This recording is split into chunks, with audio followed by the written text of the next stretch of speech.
We have Igbo language. Our topic says punctuation marks in Igbo. Akara edemede n'Igbo.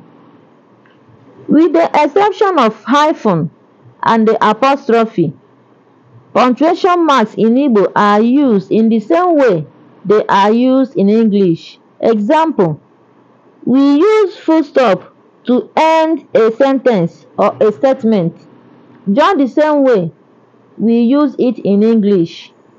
Ihe anyị na-akọwa bụ na akara edemede ndị a depụtara n'ebe a, na ọ bụ otu ahụ anyị si etinye ha na edemede n'Igbo, otu akwa ka esi etinyekwa ha n'asụsụ Bekee.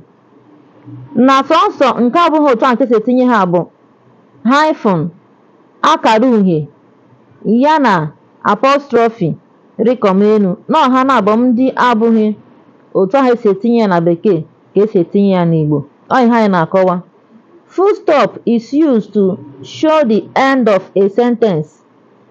Eji full stop agosi na ihe na-ede na ọ gwụla, itinye ya kpọm. Comma is used as a short break before you continue reading. Comma bụ ihe eji etinye n'okwu n'ahịrịokwu iji nweta obere ezumike tupu ịgụọkwa ihe na-agụ na-aga.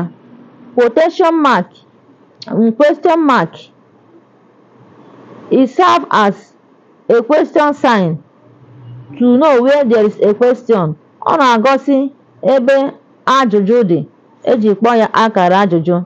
Quotation marks it serves as a reference when you are referring to somebody or something. Ọ bụrụ na ị chọọ ikwu maka mmadụ maọbụ ihe mmadụ kwuru, ga-etinye nke a dị ebe a rịkọm a dị n'akụkụ n'abụ.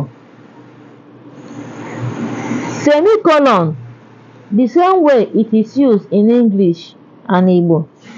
Colon, the same way it is used both in English and Igbo. Exclamation sign, the same way you use it in English and Igbo. Akara mkpu.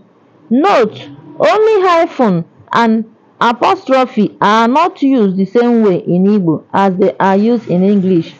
Sọnsọ akara uhie mbụ hyphen ya na apostrophe rịkọm elu, ha na-abụbụ ndị ọbụghị ka esi use n'Igbo ka esi ede ha na Bekee. Ngwanụ chebiri anyị n'oge ọzọ ka emesịa nụ tụtara anyị ihe ozizi a, ndị nke m.